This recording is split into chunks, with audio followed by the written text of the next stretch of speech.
अपन ने बेटा previous class में क्या पढ़ा था?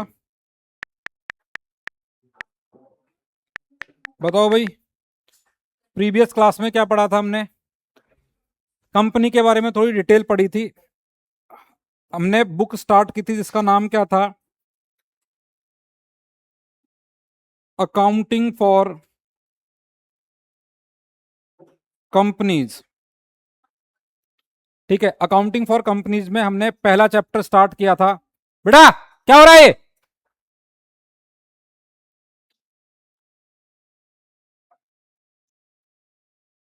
टॉपिक का नाम था इशू ऑफ शेयर्स। मैंने आपको बताया था कि जब भी हम इशू करेंगे शेयर्स को तो हमारे पास पैसा आएगा। और पैसा कैसे आएगा, एक एग्जाम्पल भी मैंने कराया था शायद आपको कि 10,000 शेयर्स हैं और एक शेयर पे पैसा कैसे आता है, एप्लीकेशन पे, अलॉटमेंट पे, फर्स्ट कॉल पे एंड सेकंड कॉल पे। ये बताया था मैंने। अभी लिखो कुछ भी मत, एक बार समझ लो क्या बेटा। अब फिर बोल रहा हूं, अगर आप प्रैक्टिस नहीं करोगे ये चैप्टर भी आपके ऊपर से निकल जाएगा, उसका कुछ नहीं होगा। सिर्फ क्लास में बैठने से समझ में नहीं आता है। जो भी आपको करा रहा हूं घर जाके करना स्टार्ट करो, आपके लिए ईजी हो जाएगा। ठीक है। और जो भी बच्चा कल टेस्ट में एब्सेंट रहेगा किसी भी रीजन से, उसको मंडे को टेस्ट देना पड़ेगा। ठीक है। और मंडे को टेस्ट नहीं दिया तो मैं क्लास में ही नहीं बैठने दूंगा। आप अगर किसी भी रीजन से कल टेस्ट में एब्सेंट रहोगे तो आपको मंडे को टेस्ट देना पड़ेगा। अदरवाइज आपके पेरेंट्स से मेरी बात करा देना, दोनों में से एक चीज होगी। ठीक है। चलो, अकाउंटिंग फॉर कंपनीज में हमारे पास है issue of shares. Issue of shares में बेसिक आपसे जो पूछेंगे वो पूछेंगे जनरल एंट्रीज। हमने क्या पढ़ा था? हमने इसके अंदर पढ़ा था कि भाई क्या क्या चीजें होती है, लाइक कंपनी कंपनी होती है। कंपनी में कुछ फीचर्स पढ़े थे, जैसे परपेचुअल ससेशन पढ़ा था। कंपनी एक लीगल आर्टिफिशियल पर्सन होती है, सेपरेट लीगल सेपरेट एंटिटी होती है। उसके अलावा आर्टिफिशियल पढ़ा था, कॉमन सील होती है। ऑनरशिप और मैनेजमेंट क्या होता है, अलग होता है। ये कुछ पढ़ा था हमने ऐसी चीजें। फिर बताया था कि कंपनी का फॉर्मेशन क्यों होता है, क्योंकि हमें बिजनेस को बहुत स्केलेबल बनाना है, हमें बड़ा करना है। ठीक है। अब इसमें मैंने आपको बताया था, एक और एग्जांपल करवा रहा हूं, उससे जनरल एंट्री सिखाता हूं, फिर अपन आगे बढ़ेंगे। आप जनरल एंट्रीज करते हो इशू ऑफ शेयर की, और इशू करते हो आप फॉर कैश। ठीक है। जैसे सपोज हमारे पास एक कंपनी है जिसका नाम है x limited. X limited issued 5,000 shares of 100 each. ये समझ में आ गया आपको कि 5,000 शेयर है और एक शेयर की प्राइस कितनी है, 100 रुपये है। इसे बोलते हैं बेटा हम लोग फेस वैल्यू। क्या बोलते हैं शेयर की? Face value. अभी और भी समझेंगे इनमें, लेकिन इसे क्या बोलते हैं? फेस वैल्यू कितनी है हमारी शेयर की? 100 रुपए है। पेएबल एज, आपको दिया होगा कि कैसे कैसे पेएबल है। Payable as on application 20, allotment 30 and first and final call 50। मैंने आपको बताया था कि शेयर पे पैसा आप कैसे भी मांग सकते हो। आप एक साथ भी मांग सकते हो, 4 टुकड़ों में मांग सकते हो, 3 टुकड़ों में भी मांग सकते हो, 2 टुकड़ों में भी मांग सकते हो। आपको जो क्वेश्चन दिया होगा उसमें मेजर में आपको application, allotment, first call and final call दिया होगा। ठीक है। मुझे बताओ नंबर ऑफ शेयर कितने हैं हमारे? 50, सॉरी 5,000। नंबर ऑफ शेयर कितने हैं हमारे पास? 5,000 शेयर है और एक की वैल्यू कितनी है? 100 रुपए। तो हमारे पास 5,000 शेयर पे 100 रुपए के हिसाब से पैसा आएगा। एप्लीकेशन पे कितना आएगा? 20। अलॉटमेंट पे कितना आएगा? 30। और फर्स्ट एंड फाइनल कॉल पे कितना आएगा? 50 आएगा। अब आपसे पूछा जाएगा कि इसकी आपको क्या करना है, सिंपल सी जनरल एंट्रीज देनी है। तो जनरल एंट्री कैसे करेंगे? आपके पास जो पहली जनरल एंट्री होगी वो होगी, समझना, आपके पास एप्लीकेशन पहले आएगा या डायरेक्टली अलॉट कर दोगे। आप कॉलेज में एडमिशन लेने गए, आप पहले वहां अप्लाई करोगे या डायरेक्टली आपको एडमिशन मिल जाएगा? अप्लाई करना पड़ेगा। तो जिसको भी शेयर चाहिए वो क्या करेंगे, आपके पास एप्लीकेशन देंगे, और एप्लीकेशन के साथ क्या देंगे, वो पैसा देंगे। तो उसकी एंट्री क्या पास करेंगे हम लोग? Bank account debit to share application account. मुझे बताओ हमारे पास कितने शेयर हैं और एक शेयर पे कितना पैसा है, तो टोटल अमाउंट कितना आएगा हमारे पास? टोटल अमाउंट कितना आएगा बेटा? 1,00,000 रुपए। कोई दिक्कत है इसमें? पहली एंट्री क्या होगी? एप्लीकेशन रिसीव होने की। यहां हम लिख देंगे, इसका नरेशन लिखना होगा तो हम लिखेंगे बीइंग शेयर एप्लीकेशन या एप्लीकेशन मनी रिसीव्ड। हमने क्या किया है बेटा? एप्लीकेशन आ गया। अब ये एप्लीकेशन आया है, इसे इन जो एप्लीकेंट है इन्हें क्या करेंगे हम? शेयर अलॉट कर देंगे। क्या करेंगे? शेयर अलॉट कर देंगे। तो एप्लीकेशन का पैसा है उसे कहां ट्रांसफर करेंगे हम लोग? शेयर कैपिटल में। तो उसकी एंट्री क्या हो जाएगी? Share application account debit to share capital account. यहां कितना आ जाएगा आपके पास? 1,00,000 रुपए। ठीक है। अब यहां पे आप क्या एंट्री करोगे? Being share application money transfer to share capital account. ध्यान रखना, आपको इनमें सब में नरेशन भी लिखना रहेगा। ठीक है। एप्लीकेशन रिसीव हुआ, एप्लीकेशन को कहां ट्रांसफर कर दिया हमने? शेयर कैपिटल में। अब आपके पास पहले पैसा आएगा या पहले पैसा मांगोगे? पहले पैसा मांगेंगे। भाई आपने शेयर दे दिए, आपने 100 रुपए का शेयर था, 20 रुपए लेके शेयर दे दिए। अभी हमको कितना पैसा और लेना है? 80 रुपए। तो 80 रुपए में से जितना भी पैसा हम मांगेंगे उसकी एंट्री होगी। तो हम अलॉटमेंट ड्यू करेंगे, उसकी एंट्री करेंगे। अलॉटमेंट ड्यू करने की एंट्री क्या होगी? Share allotment account debit to share capital. यहां कितना आएगा?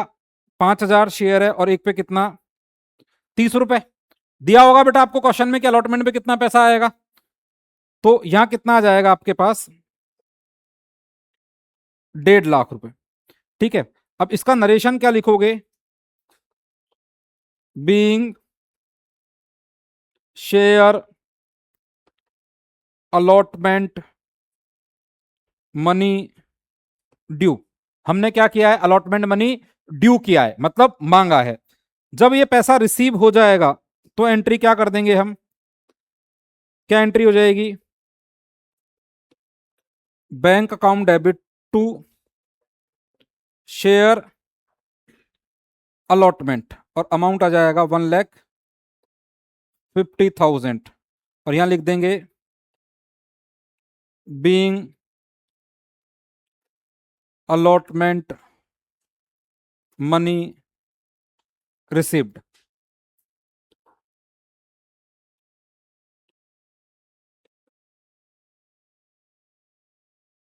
ठीक है।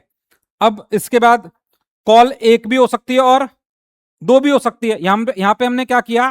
पूरा पैसा एक साथ ही मांग लिया। तो उसकी एंट्री क्या करेंगे? पहले कॉल ड्यू होगी या रिसीव होगी? ड्यू होगी। तो उसकी एंट्री क्या हो जाएगी? Share first and final call account debit to share capital. हमारे शेयर है कितने? 5,000। और एक पे कितना पैसा मांग रहे हैं हम लोग? कितना? 50। तो कितना हो जाएगा बेटा ये? 2,50,000 और 2,50,000। इसके नरेशन क्या लिखेंगे इसका? नरेशन आ जाएगा बीइंग कॉल मनी ड्यू। क्या बोलेंगे हम इसको? Being call money due. हमने पैसा ड्यू किया। रिसीव हो जाएगा तो उसकी एंट्री क्या हो जाएगी? Bank account debit to share first and final call. कितना है? 2,50,000 और 2,50,000। बेटा ये बेसिक एंट्रीज मैं बता रहा हूं, इसमें बहुत सारे फेरबदल होंगे। मतलब जैसे जैसे क्वेश्चन में चेंजेस होंगे वो होंगे, लेकिन ये बेसिक एंट्रीज आपको आनी चाहिए। अगर ये एंट्री आएगी तो आगे की एंट्रीज में आपको दिक्कत नहीं आएगी। हमने क्या किया? देखो आप समझना, मैंने आपको स्टार्टिंग में बताया था कि इस पे पहले नरेशन लिख देते हैं, फिर समझाता हूं मैं आपको कि हमने क्या बात की थी। यहां लिखेंगे बीइंग कॉल मनी रिसीव्ड, है ना, हमने कॉल मनी रिसीव की एंट्री कर दी। मुझे ये बताओ, मैंने आपको बताया था कि आप एंट्री क्या करते हो, मतलब जैसे सोल प्रोप्राइटर में आप एंट्री क्या करते हो, कैश टू कैपिटल। पार्टनर्स में क्या करते हो, कैश टू पार्टनर्स कैपिटल। यहां क्या होगी, बैंक टू शेयर कैपिटल। आप सारी एंट्री उठा के देखो, आपने पहली एंट्री क्या की है, bank account debit to share application. ठीक है, हमारे पास जो भी पैसा आया उसे हमने डायरेक्टली कैपिटल अकाउंट में नहीं डाला है, उसे कहां ट्रांसफर किया हमने, एप्लीकेशन अकाउंट में, क्योंकि हमें नहीं पता है कि कितने शेयर्स के लिए एप्लीकेशन आएगा। हम 5,000 शेयर इशू करना चाहते हैं, क्या हमारे पास ज्यादा शेयर्स के लिए एप्लीकेशन आ सकते हैं क्या, या कम के लिए भी आ सकते हैं क्या, हाँ या ना, अरे हाँ या ना। बेटा देखो, इसमें तीन चीजें होती है, एक होता है अंडर सब्सक्रिप्शन, एक होता है फुल सब्सक्रिप्शन, एक होता है ओवर सब्सक्रिप्शन। हम जो ये केस कर रहे हैं, ये कौन सा वाला केस है, इसको बोलते हैं फुल सब्सक्रिप्शन। फुल सब्सक्रिप्शन का मतलब क्या हुआ, जितना शेयर आप इश्यू करना चाहते हो उतने ही आपके पास क्या है, एप्लीकेशन आए। क्या ऐसा हो सकता है कि आप 5,000 शेयर इश्यू करना चाह रहे हो, आपके पास 4,000 के लिए एप्लीकेशन आए, पॉसिबिलिटी है क्या, हाँ। आप 5,000 शेयर इशू करना चाह रहे हो, आपके पास 20,000 के लिए एप्लीकेशन आ जाए, उसे क्या बोलेंगे, ओवर सब्सक्रिप्शन। हो सकता है, नहीं हो सकता। तो जब भी आप शेयर इशू करेंगे, जो भी कंपनी शेयर इशू करेगी, वहां पे अंडर सब्सक्रिप्शन भी हो सकता है, फुल सब्सक्रिप्शन भी हो सकता है, और ओवर सब्सक्रिप्शन भी हो सकता है। आपको बता दूं, आपके जो एग्जाम में क्वेश्चन आएंगे वो मैक्सिमम ओवर सब्सक्रिप्शन के होंगे। और प्रैक्टिकली भी ऐसा होता है, जिन कंपनीज की मार्केट में बहुत अच्छी इमेज होती है, उन कंपनीज के पास ओवर सब्सक्रिप्शन ही होते हैं। अगर आप में से कोई भी आईपीओ लगाते हैं, आईपीओ का मतलब क्या होता है, आईपीओ का फुल फॉर्म क्या होता है, एक आईपीओ होता है, एक एफपीओ होता है, companies initial public offer. IPO को क्या बोलते हैं हम लोग बेटा, इनिशियल पब्लिक ऑफर। और एफपीओ का मतलब क्या होता है, फर्दर पब्लिक ऑफर। समझाता हूं क्या होता है। कोई कंपनी फर्स्ट टाइम पब्लिक को शेयर इशू कर रही है, देखो कंपनी क्या पूरा पैसा है, जैसे कंपनी को बहुत सारा पैसा चाहिए, कंपनी क्या पूरा पैसा एक साथ मांग लेती है, नहीं। क्या करेगी, जैसे उसकी कैपिटल है 20 लाख की, उसमें से 10 लाख की अभी नीड है, तो 10 लाख का शेयर इशू कर दिया पब्लिक को, तो उसे क्या बोलेंगे, आईपीओ। 5 साल बाद उसे 10 लाख की और नीड हुई, फिर शेयर इशू करेगी, उसे क्या बोलेंगे, एफपीओ। तो IPO is initial public offer और FPO is further public offer. Clear है। हमने बात की कि कोई भी जनरल एंट्री होगी तो आपको क्या ध्यान रखना है, सबसे पहले बैंक डेबिट होगा और शेयर एप्लीकेशन क्रेडिट होगा, क्योंकि हमें डायरेक्टली क्रेडिट कैपिटल अकाउंट में क्रेडिट नहीं कर सकते। एप्लीकेशन सपोज यहां पे ऐसा होता, आपके पास 8,000 शेयर्स के लिए एप्लीकेशन आ जाता, तो क्या करते, आठ bank account debit to application में कितने से आता, 8,000 से। भाई आप एप्लीकेशन की एंट्री कितने से करोगे, अरे बैंक में कितने से पैसा आएगा, आपने आपकी कंपनी ने 5,000 शेयर इशू करना चाहा, आपने पब्लिक को इनवाइट किया फॉर 5,000 इक्विटी शेयर, पब्लिक ने अप्लाई कर दिया 8,000 के लिए, तो बैंक में पैसा 8 से आएगा या 5 से आएगा, किससे आएगा, 8 से आएगा। भाई 8,000 के लिए आएगा ना एप्लीकेशन। तो यार एक चीज बताओ, कॉलेज है, एसआरसीसी का नाम सुना है, किस किसने सुना है,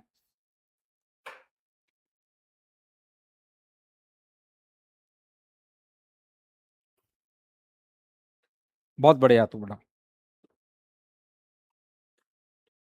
एसआरसीसी एक कॉमर्स का प्रीमियम कॉलेज है, और अभी आपको मैं बता सकता हूं, अभी लास्ट बैच का एक हमारा बच्चा है जो डीयू के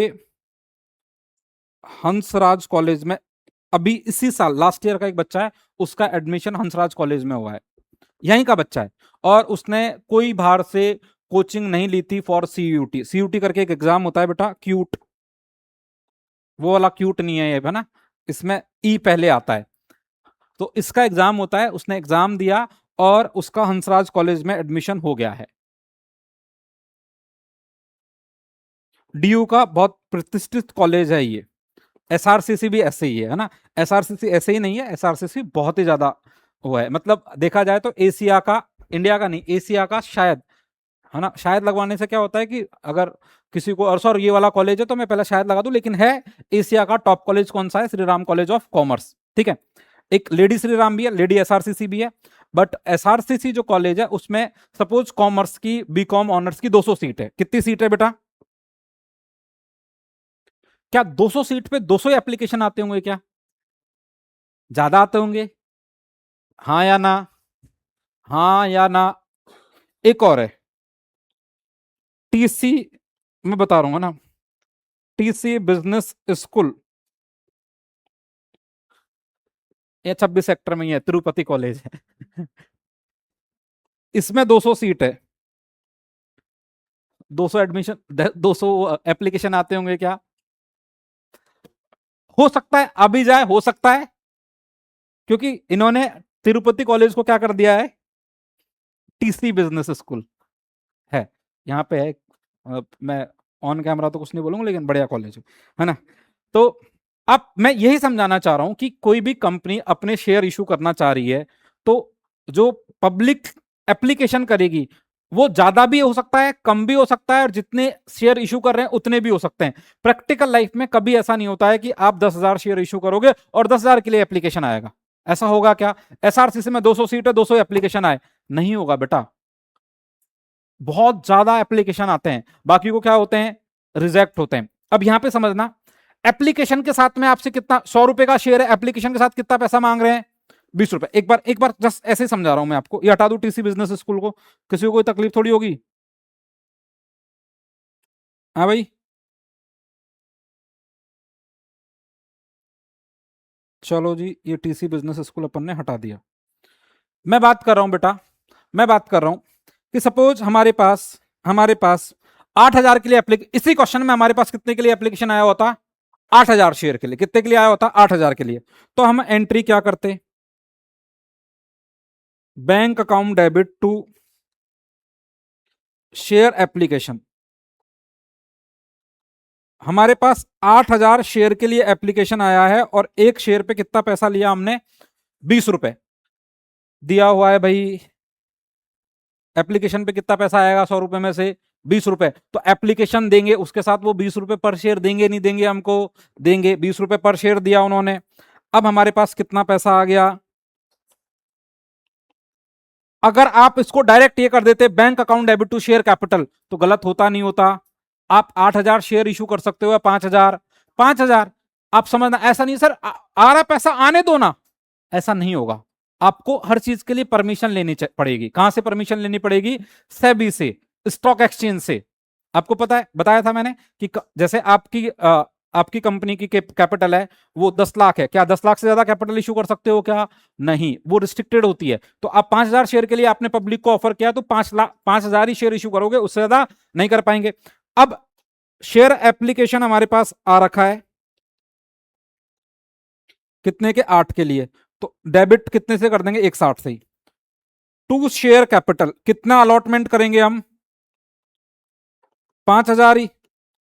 अब जो 3,000 शेयर के लिए एप्लीकेशन आया है उसे क्या करें, वापस कर दें, रिफंड कर दें। तो क्या एंट्री करेंगे हम लोग, टू बैंक अकाउंट।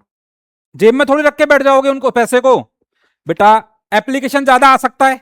जैसे मैंने आईपीओ लगाया, मैं आईपीओ लगाता हूं, मैंने आईपीओ लगाया तो मेरा पैसा लीन हो जाता है, मतलब कट के चला गया।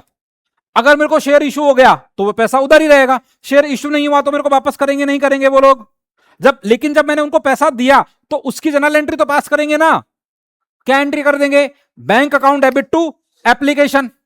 शेयर दे दिया तो एप्लीकेशन टू कैपिटल, और शेयर नहीं दिया तो एप्लीकेशन टू बैंक। जैसे पैसा आया वैसे ही वापस चला जाएगा। जब पैसा आया तो हमने एंट्री क्या की थी, बैंक टू एप्लीकेशन।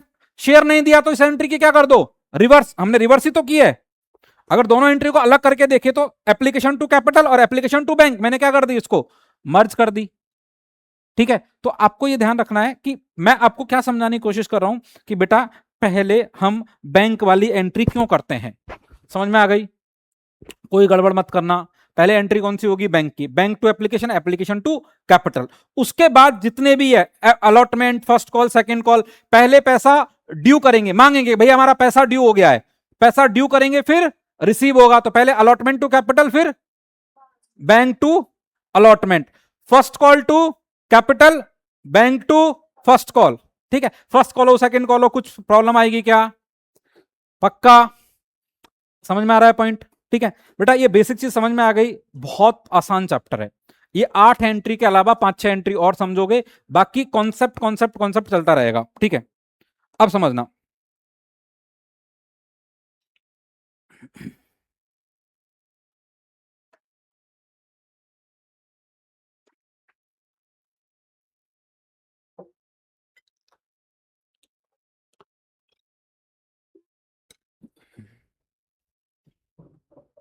अब मैंने बताया था, आप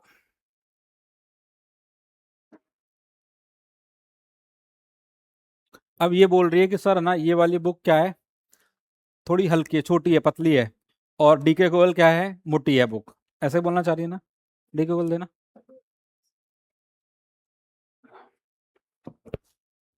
कौन सी बुक से पढ़ोगे बताओ,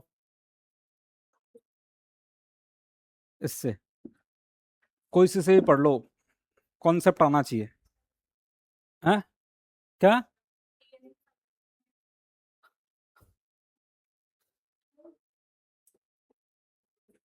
बेटा टी एस ग्रेवाल सर जो हैं, जिन्होंने बुक लिखी है, उनके बारे में आप पढ़ोगे तो ये सी इंस्टीट्यूट का मटेरियल बनता है, वो एक अलग से वो है, board of studies,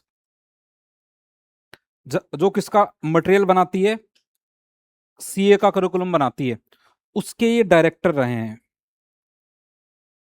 T S Grewal सब, है ना। तो अब इनकी बुक जो बनी हुई है वो बहुत रिफाइन और बहुत अच्छी बुक है। बाकी डीके गोयल भी बहुत अच्छी बुक है, डीके गोयल से मैंने अभी जिसका एग्जांपल दिया ना, हंसराज कॉलेज में गया लड़का, उसके अकाउंट्स में 99 थे। हम्म।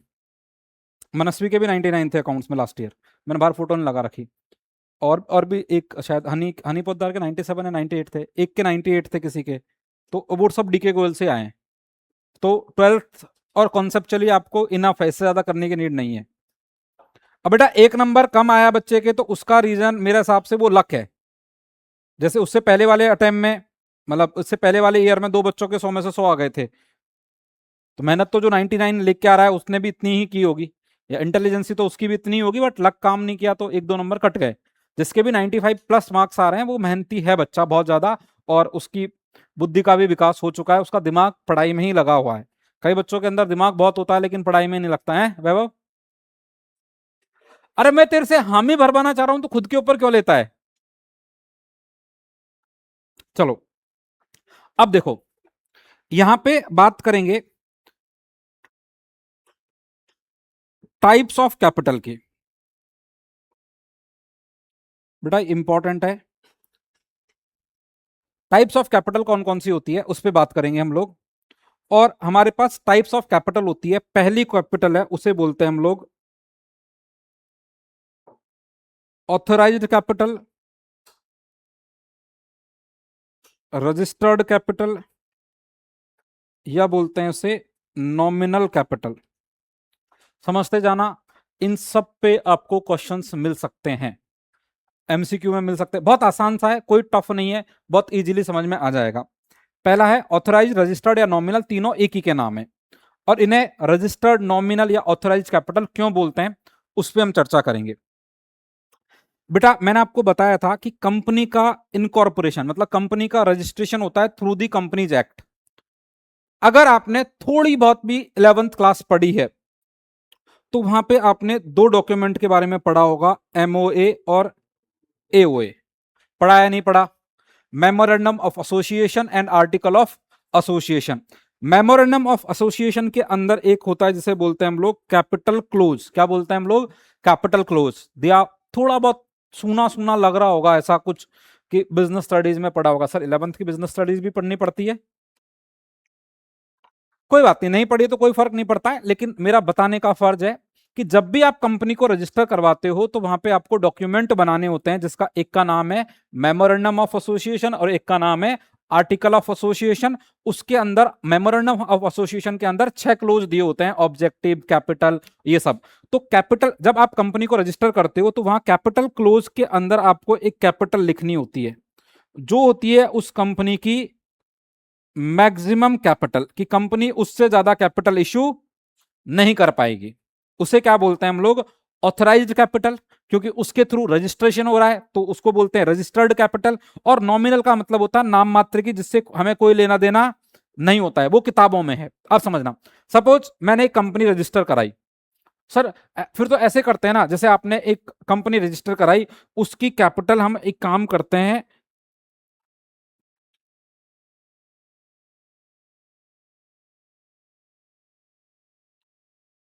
इतनी कर देते हैं। क्या फर्क पड़ रहा है? इसके ऊपर आरओसी क्या लेता है आपसे? जितनी ऑथराइज्ड कैपिटल होगी उसके अकॉर्डिंग आरओसी के पास क्या जाती है? फीस जाती है। तो आप ऑथराइज्ड कैपिटल सोच समझ के रखते हो। जैसे मैं कंपनी में रहा हूं, मेरी ऑथराइज्ड कैपिटल है 1 लाख। सर 1 लाख में हो जाता? हाँ, आपकी कंपनी 1 लाख में बन जाती है, उससे कम में ही बन जाती है। तो ऑथराइज्ड कैपिटल लोग सोच समझ के बनाते हैं, लिखते हैं, क्योंकि ऑथराइज्ड कैपिटल के ऊपर आरओसी, मैंने बताया था कंपनी का रजिस्ट्रेशन किसके पास कराना होता है? आरओसी। आरओसी का फुल फॉर्म क्या है? Registrar of companies. क्या बोलते हैं हम उसको? Registrar of companies. तो आप जब ऑथराइज्ड कैपिटल लिखोगे तो ऐसा नहीं है कि आप अंट शंट कुछ भी लिख दोगे। जितनी आपकी औकात होगी पैसों में, उतनी ही क्या लिखोगे आप? ऑथराइज्ड कैपिटल लिखोगे। अंट शंट नहीं लिख सकते हो, क्योंकि उसके ऊपर क्या लेगा आपसे? आरओसी। फीस लेगा। फीस लेगा, धंधा कैसे करोगे? सारा पैसा तो आपने ऑथराइज्ड कैपिटल लगाने में लगा दिया, तो ऑथराइज्ड कैपिटल कम होती है। एग्जांपल समझा रहा हूं, जैसे एक कंपनी हमने रजिस्टर की, उस कंपनी में हमने 1 lakh equity share of 10 each ले लिया। मतलब हमारी ऑथराइज कैपिटल कितनी हो गई? ऑथराइज कैपिटल कितनी हो गई हमारी? 10 लाख। ऑथराइज कैपिटल कितनी हो गई हमारी? 10 लाख। ऑथराइज कैपिटल कितनी हो गई बेटा हमारी? 10 लाख। अब समझना, ऑथराइज कैपिटल कहां लिखी हुई होती है बेटा? कागजों में, या हमने पैसा ले लिया है इतना पब्लिक से? ये कागजों में लिखी हुई है, पब्लिक से पैसा ले लिया है? कागजों में बेटा, मैंने बताया ना एमओए के अंदर होती है। आपने पैसा ले लिया है या एमओए के अंदर है? ये एमओए के अंदर है, कागजों में है। पैसा आ गया क्या? नहीं। इस अमाउंट से हमारी कंपनी क्या हुई है? रजिस्टर हुई है, जिसे हम बोलते हैं क्या? Authorised capital. अब हमारी ऑथराइज्ड कैपिटल कितनी है बेटा? 10 लाख है। अभी हमें सिर्फ इसमें से 5 लाख की नीड है, तो हम इस कैपिटल का एक हिस्सा पब्लिक को ऑफर करेंगे। उसे क्या बोलते हैं हम लोग? Issued capital. क्या बोलेंगे बेटा? अब इश्यूड कैपिटल क्या है? देखो, ऑथराइज कैपिटल का मतलब क्या है? ऐसी कैपिटल जो कंपनी के मेमोरेंडम ऑफ एसोसिएशन के कैपिटल क्लोज में दी होती है। जिस कैपिटल से कंपनी रजिस्टर्ड है, तो वही ऑथराइज्ड हो गई, उसी को हम बोलते हैं रजिस्टर्ड या नॉमिनल। नॉमिनल का मतलब है जिसकी कोई वैल्यू नहीं है, वो उससे रजिस्टर्ड है, उतना पैसा आ थोड़ी गया हमारे पास, ठीक है, इसलिए उसका दूसरा नाम क्या दिया हुआ है? Nominal capital. अब मुद्दा क्या होता है कि आपको सपोज 5 लाख की नीड है, तो इशूड कैपिटल क्या होगी? ऑथराइज कैपिटल का वो पार्ट जो हमने पब्लिक को सब्सक्राइब करने के लिए क्या कर दिया है? ऑफर कर दिया है। ये क्या है बेटा? जो आपने पब्लिक को क्या किया है? ऑफर किया है। इशूड कैपिटल क्या होगी? ऑफ कोर्स इशूड कैपिटल किसका पार्ट होगी? सब्सक्राइब का पार्ट, सॉरी, इशूड कैपिटल किसका पार्ट होगी? ऑथराइज का पार्ट होगी। ऑथराइज कैपिटल क्या है कि जितनी कैपिटल है, जैसे 10 लाख है, तो कंपनी मैक्सिमम कितना इशू कर सकती है? कंपनी कितना इशू कर सकती है मैक्सिमम? 10 लाख। उससे ज्यादा कंपनी कैपिटल इशू कर सकती है क्या? नहीं। तो हमारे पास जो ऑथराइज कैपिटल है, उसका जो पार्ट पब्लिक को हमने ऑफर किया फॉर सब्सक्रिप्शन, उसे क्या बोलेंगे? सपोज हमने इस 10 लाख में से 1 लाख शेयर्स में से 50,000 equity share of 10 each public को ऑफर कर दिया। तो हमने इशू कितनी की का पब्लिक को? इशू कितनी की? 5 लाख। अब नेक्स्ट जो आपको लिखी हुई मिलेगी वो होगी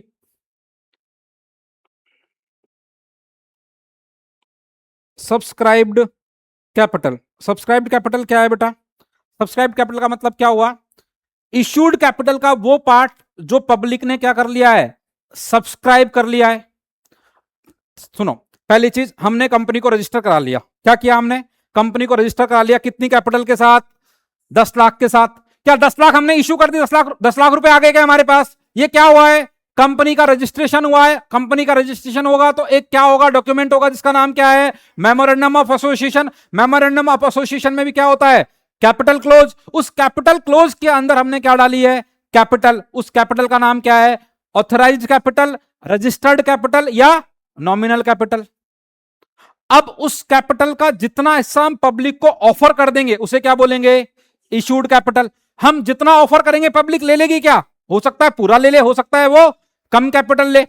जितना इशूड कैपिटल का पार्ट पब्लिक सब्सक्राइब कर लेती है उसे क्या बोलेंगे हम लोग? Subscribed capital. तो ऑथराइज्ड कैपिटल का पार्ट क्या होती है? Issued capital. और इशूड कैपिटल का पार्ट क्या होती है? क्या होती है? Subscribed capital. अब यहां पे एक और आएगा जिसको हम बोलते हैं कॉल्ड अप कैपिटल। क्या बोलेंगे हम बेटा? Called up capital. फिर हम आएगा जिसको बोलेंगे पेड अप कैपिटल। और फिर हम एक और बोलेंगे जिसे बोलेंगे हम लोग रिजर्व कैपिटल। इन तीनों के बारे में अभी थोड़ा सा बाद में समझाऊंगा, ठीक है? जो रिजर्व कैपिटल और एक और होता है कैपिटल रिजर्व, इन दोनों में बच्चों को समझ नहीं आता कि है क्या, और इन दोनों का डिफरेंस कई बार एग्जाम में पूछ लेते हैं। Reserve capital and capital reserve में डिफरेंस क्या है? बोलो कुछ डिफरेंस नहीं है, इसमें आगे लगा रखा उसमें पीछे लगा रखा है, तो ऐसा नहीं है, दोनों में बहुत टेक्निकली डिफरेंस है। रिजर्व कैपिटल कैपिटल का पार्ट होता है, कैपिटल रिजर्व प्रॉफिट्स का पार्ट होता है, और दोनों में बहुत डिफरेंस है, बात करेंगे अपन, ठीक है? चलो, तो आपको तीन कैपिटल समझ में आई। टाइप्स ऑफ कैपिटल है, काइंड्स ऑफ कैपिटल के नाम से आता है। क्या क्या होती है? Authorised capital. ऑथराइज्ड के दो नाम और क्या क्या है? रजिस्टर्ड और नॉमिनल। क्या क्या नाम है? Registered and nominal. उसके बाद क्या आएगी? Issued capital. और उसके बाद क्या आएगी?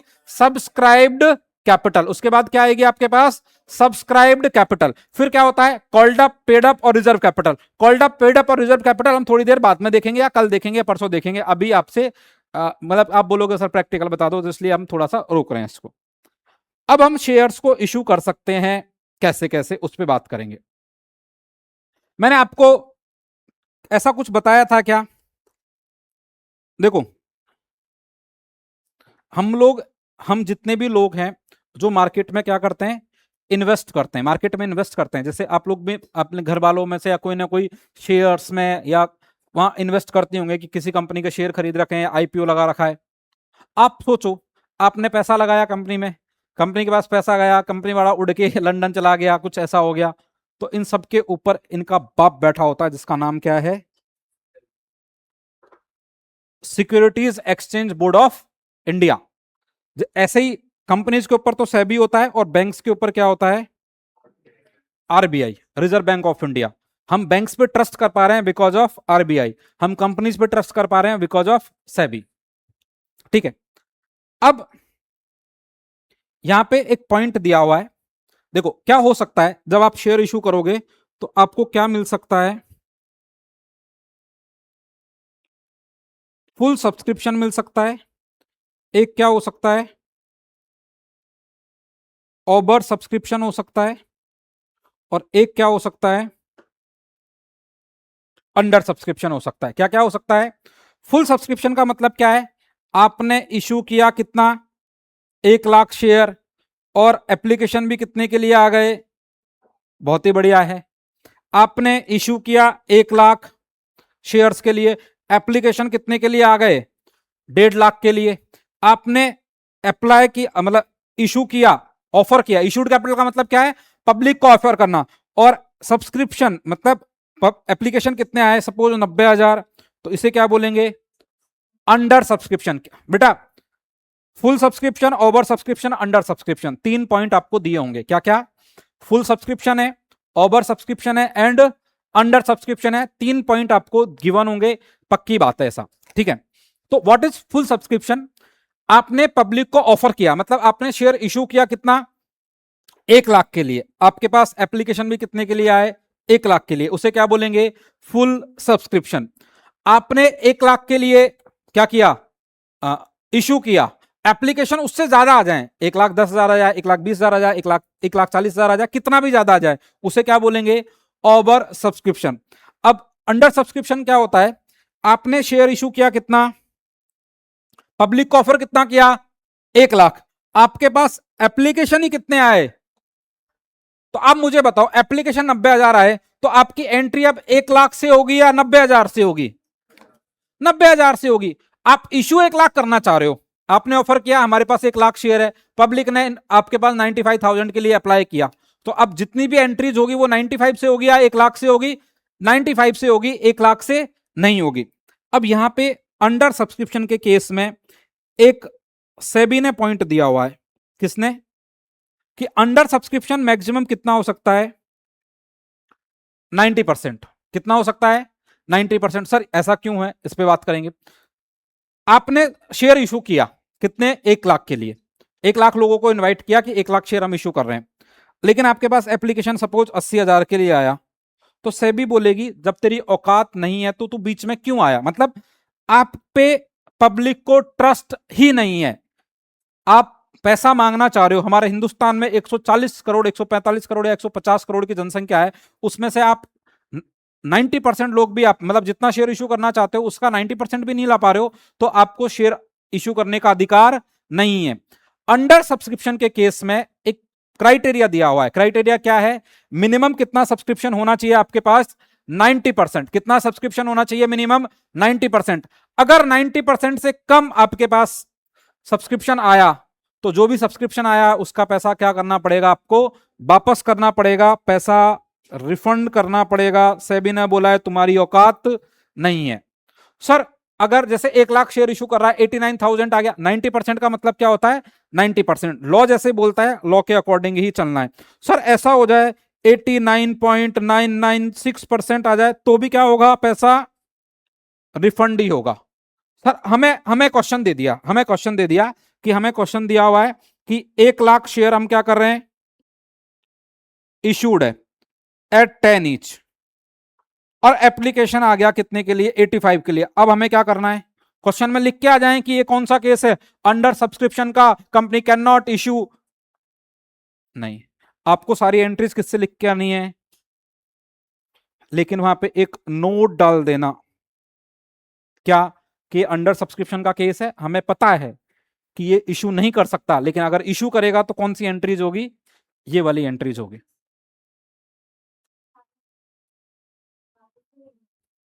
बेटा आप समझना, अगर ऐसा कोई केस दे भी देगा ना, तो वो गलती से आएगा। ऐसा केस पहली चीज एग्जाम में आएगा ही नहीं, ठीक है? और आ भी गया तो वो गलती से आएगा, तो उसको सॉल्व करके आना, आप छोड़ के मत आना। ये लिख के मत आ जाना कि अंडर सब्सक्रिप्शन का केस है। ये अंडर सब्सक्रिप्शन वाला पॉइंट आपको मिल सकता है एमसीक्यू में। कहां मिलेगा? एमसीक्यू में। देखो भाई, जिनको भी क्यूट का एग्जाम देना है ना, क्लास को ढंग से सुन लो। आपको जो पढ़ा रहा हूं आपकी बुक में जाके पढ़ लेना, उसके बाहर मेरी गारंटी कुछ भी नहीं होगा। आप जाके पढ़ोगे, इसके बाहर, क्योंकि कॉन्सेप्ट बिल्ड कर रहे हैं हम लोग, कॉन्सेप्ट पढ़ रहे हैं, इसके बाहर एग्जाम में कुछ भी कॉन्सेप्ट नहीं आएगा। सर क्यूट की एग्जाम की प्रिपरेशन के लिए क्या करें? आप एमसीक्यू की क्या करो? प्रैक्टिस करो। सर एमसीक्यू की प्रैक्टिस क्यों करें? क्योंकि आपके भी बोर्ड में 20 नंबर के आएंगे। बोर्ड में 20 नंबर के एमसीक्यू दिए हुए हैं। 16 एमसीक्यू तो पार्ट ए में है और 4 एमसीक्यू आपके पार्ट बी में दिए हुए हैं।